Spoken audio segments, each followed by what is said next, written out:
So welcome to War Thunder. This is a title that I picked up mainly to, well, start to get myself prepared for the dogfighting module inside of, the dogfighting module inside of Star Citizen. And I started looking at this game, and it's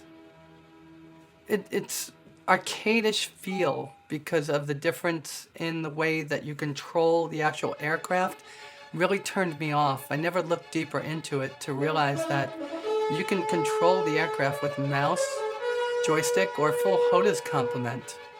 And there are many different ways of playing this game, and currently I'm looking at the actual arcade version of the game, which is mouse driven. And being that Chris Roberts said you'll be able to fly the fly the ships in either keyboard, mouse and keyboard, or joystick or full HOTAS, it got me to thinking that maybe this was a game that I should look at to start honing my air combat skills.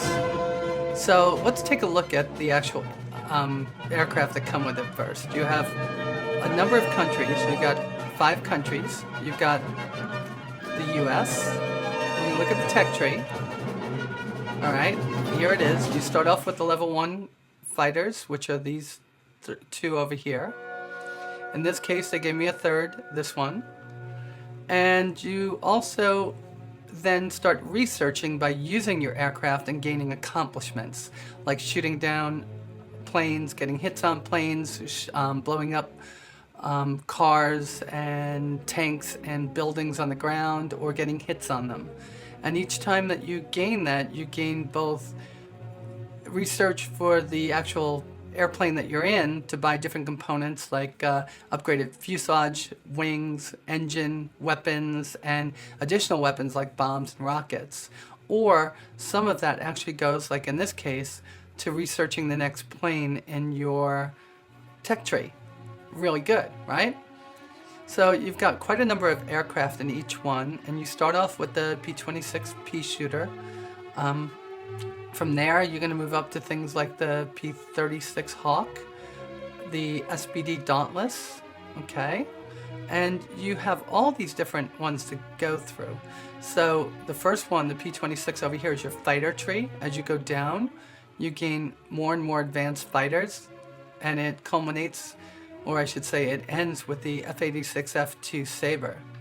The center one over here is your fighter bomber. It starts off with the F-2A Buffalo, and then moves all the way down to the actual F-9F, one of my favorite old-time jets, Panther. Really great. I don't see a Banshee in here, which would be great, but they also have the Bearcats, which were amazing aircraft that Grumman never got to see have any significant role in World War II, but this, if it had seen action, would have been probably the premier fighter of that era. In this tree, you have your bombers, and your bombers start off with a Dauntless and go all the way down to the B-29. Well, I thought I saw a B-29 here. Maybe that's something that's coming in the future. But you've got everything up to the B-17 and B-24, which is weird since if history is right, I thought the B-17 was actually a better bomber, and maybe the B-24 carried more stuff. Over here you have your float planes, and on this side over here you have premium planes, which you could buy with your gold. And there's quite a number of them. Of course, these would be captured fighters. So let's go on to the next tech tree, which is going to be the Germans. Germans? Most of these planes I don't know. I think this is the Italian run over here. But the Henkels over here are your light fighters, and they go all the way up to your Me-262. The center one is your fighter bomber, starting off with the FW-190 and going all the way up to the HE-162, which did see action in the war. Your other heavy fighter bombers, of course, everyone remembers the actual BF-110s, and they move all the way up to the ME-410. And that's pretty much a tank destroyer.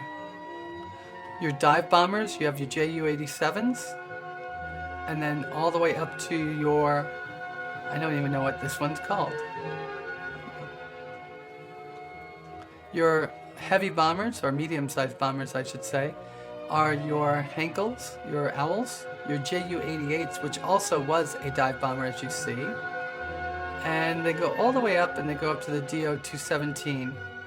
And then of course captured fighters on this end. You got a Wellington bomber, and you've got a P-47 and an LA-5. If we jump over into one of my more, I love this tree. The Russians have probably the best level 1 fighters in the game, and they're all pretty decent looking. And you go all the way up to, and it should be the MiG-15 on the side, but let's start off on the fighter side. You start off, wow, that's just weird, light fighter biplane. You start off with the I-15 and make your way up to the Yak-17 on this side, which is a jet. And in the center, you have the MiG-3, which goes all the way up to the MiG-15. It's your fighter bomber, which is what's going to be, this is just another level of fighters. Goes all the way up to the LA-9, which was an amazing plane back in World War II.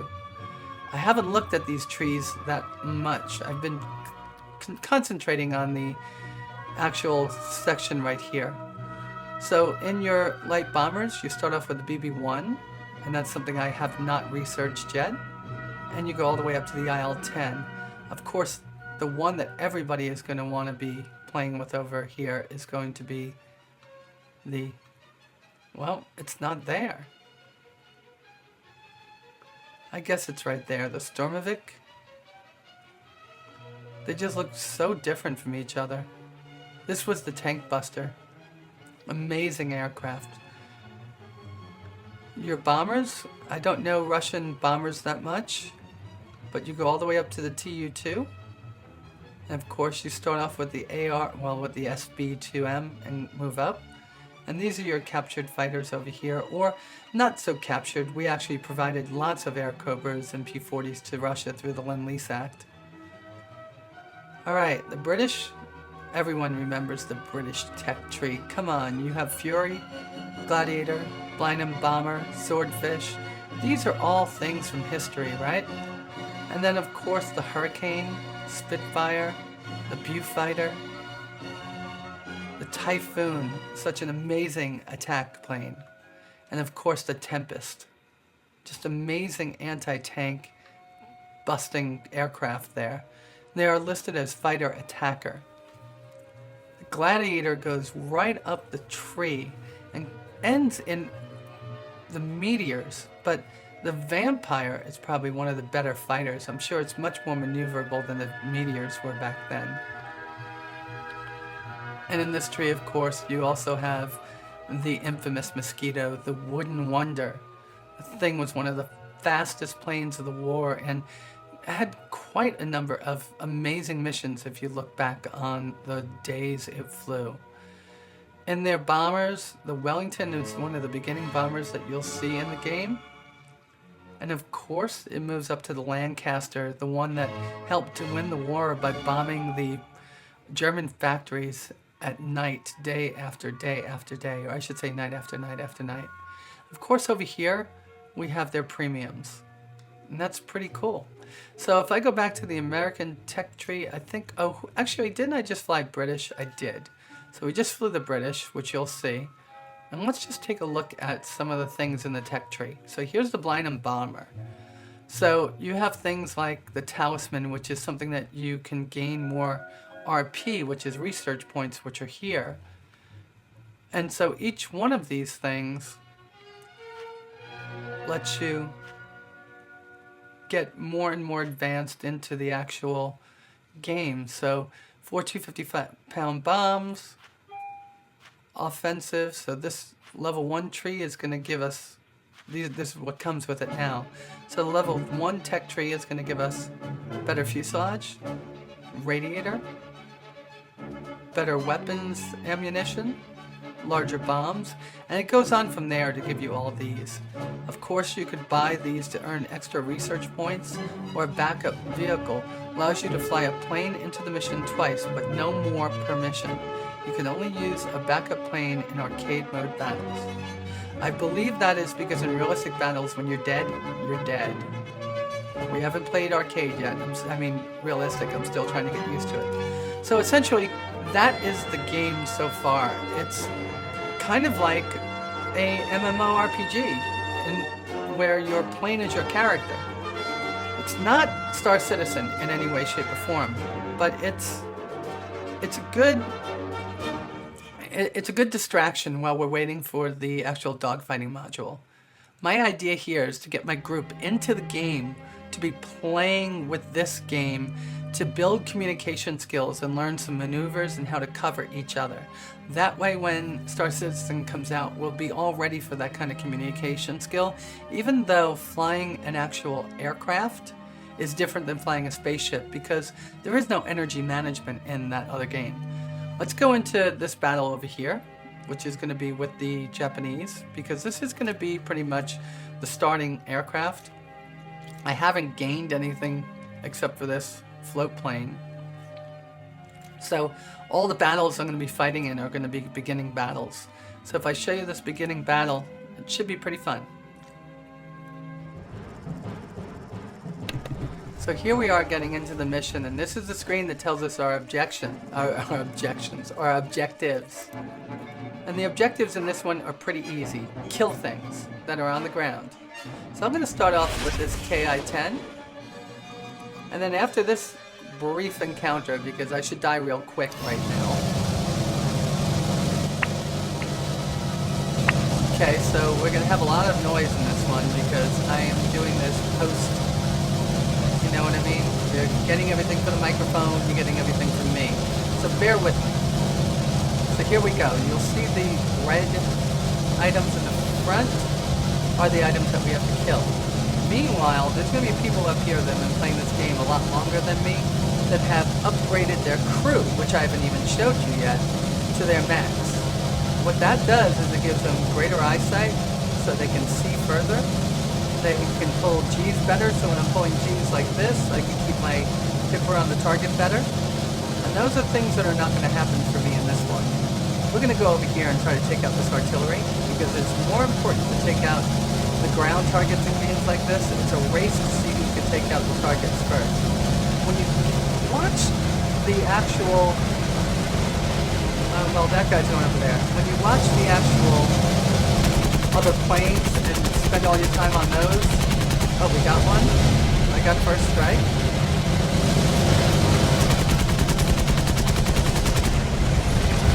When you watch the other targets so much, try to get all the air targets, like some of these guys do, like that guy over there, what happens is the game very quickly becomes a race of attrition, of being able to see who's going to take out the other side.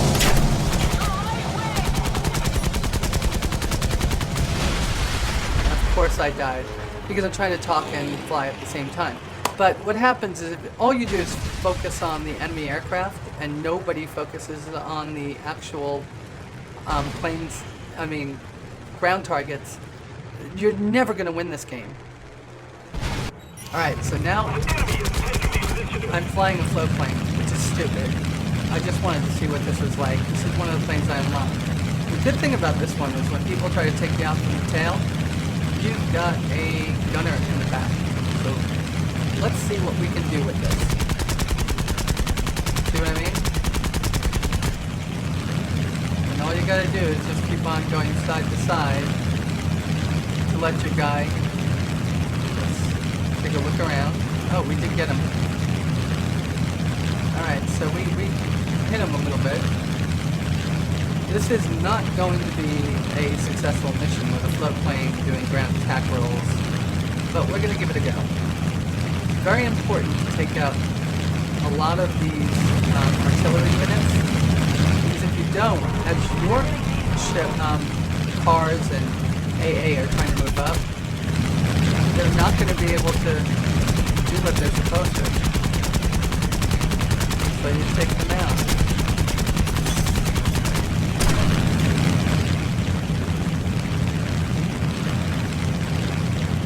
So we're getting our fair share of kills right now. There's 52 to kill. Oh, mother. What's going on here is that I ran out of weapons.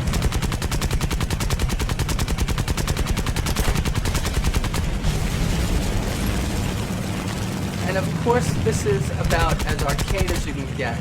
There's no way in real life these planes would be able to fly like this.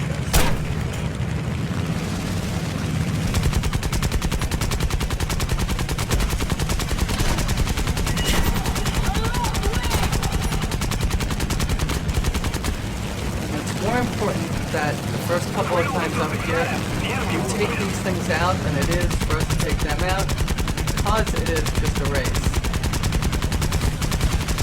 Yeah, there we go. And we are going down.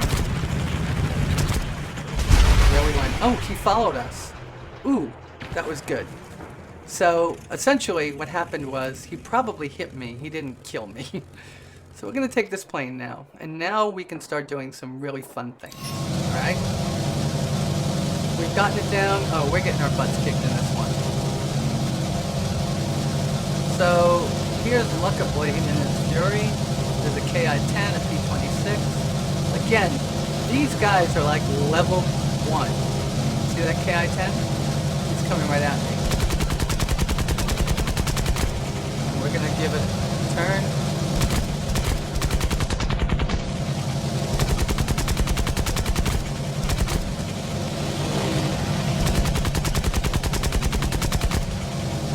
There's something wrong here. I should be hitting this guy and we're not.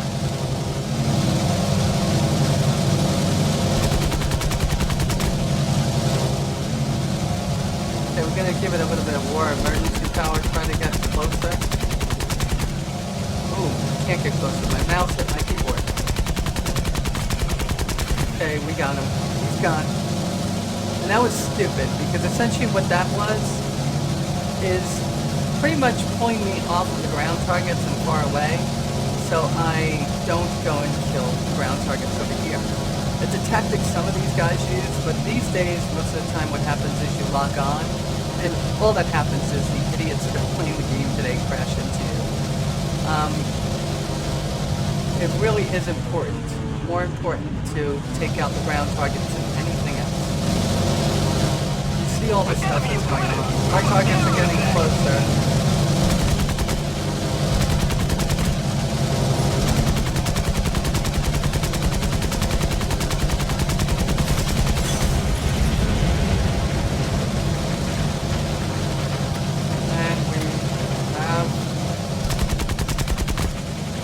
Got to take out that section over there. There's another artillery unit that's taking our guys out.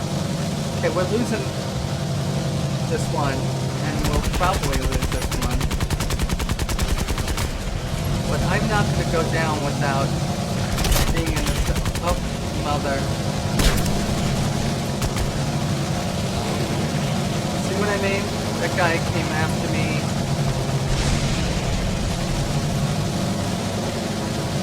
Alright, we got 10 seconds before we have ammo. That's what I'm saying. It's arcade mode. These guys are all...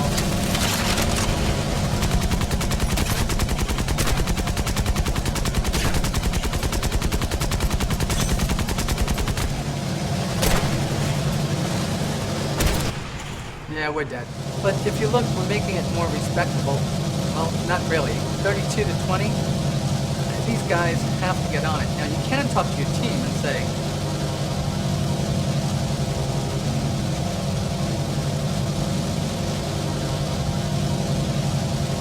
I've been trying to get this one all day, but I keep getting in these groups where people are more interested with the planes. Now look, I'm number 1, and I've got more than half the kills all by myself on the ground. Just crazy.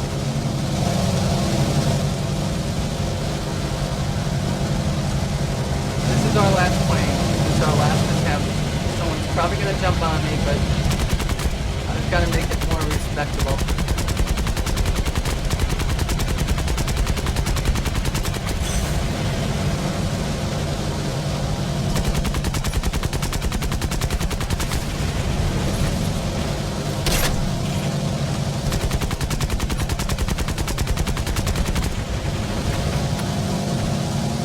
I think I have somebody on me.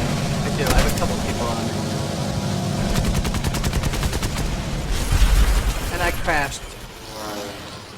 Alright, and now this is what you see when you're dead. You see who killed you. Well, actually, this isn't the guy that killed me. This is one of my guys. Let's see what's going on here. I'm going to click on statistics over here and just give you an idea. Well, I have 8.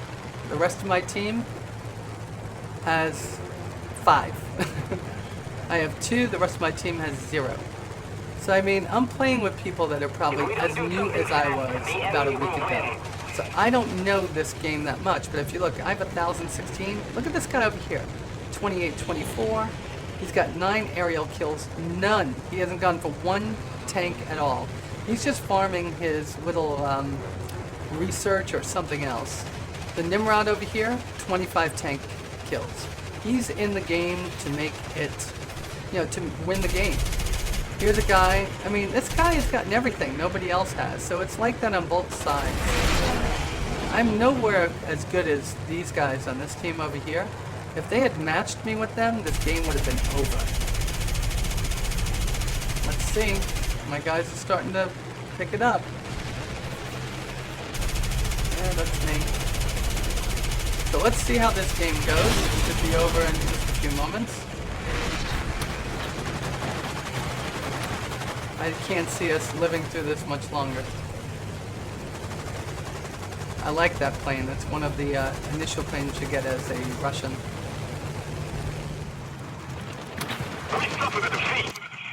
We're done. We are long done. And that's the way the games go. So I'm going to close this out just showing you.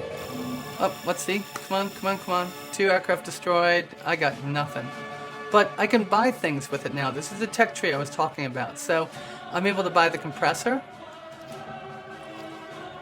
And then research some more stuff.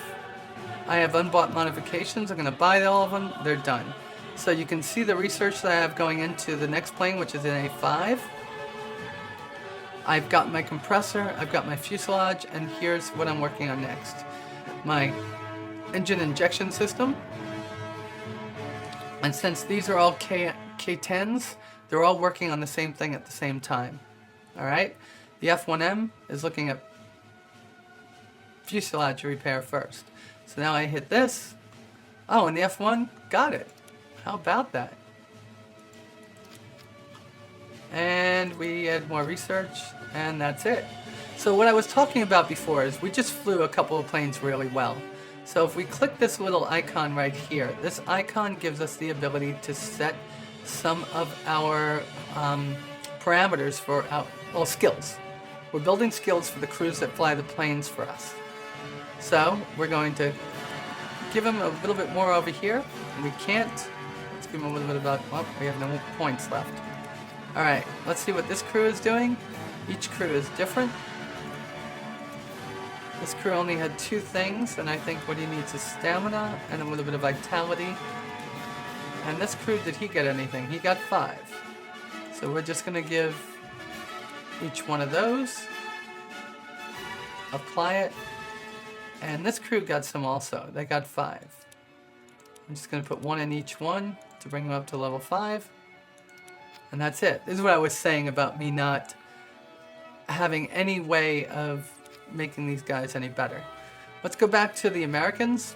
Let's bring up one of my favorite planes, the F4, F3, and let's bring up something like Camouflage.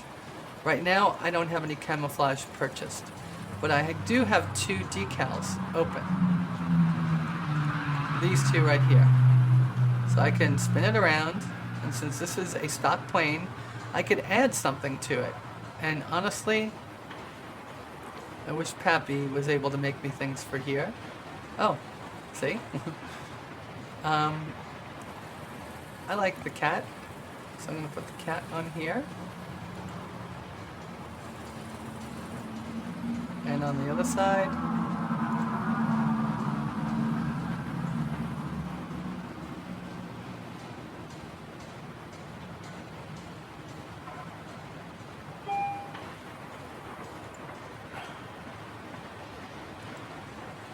Wanted to put the same thing, but I don't see it twice, do I? Oh, there it is.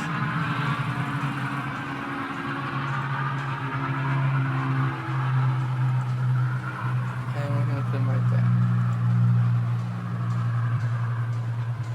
So we've got the cat on there, and we can put like different things. We could really make the plane look the way that you want it to. Let's give you another way to see that. So now, when I look at it, that will be on there from now on. All in all, the game is fun. It's in no way, shape, or form trying to be a game like IL-2 Stormovik or Falcon 4 or any of the other high-end, very, very, very difficult games to play. But there are many modes in this, and though I'm playing the most basic mode right now, if we go into the menu up here, there are things like dynamic campaigns, tournaments, World War, custom battles. And if I come over here when I'm going to create a battle, and I say I want to go into realistic battles, known as historical battles, are a mode where missions take place in real battles of World War II and other military conflicts occurred in the middle of the 20th century. Players are divided into teams. In this mode, aircraft behaves realistically. For example, aircraft can get into a spin, run out of fuel. Oh, and you definitely run out of ammo. You have very limited ammo in this one. And your wings could rip off. You know when you saw it saying that I should slow down?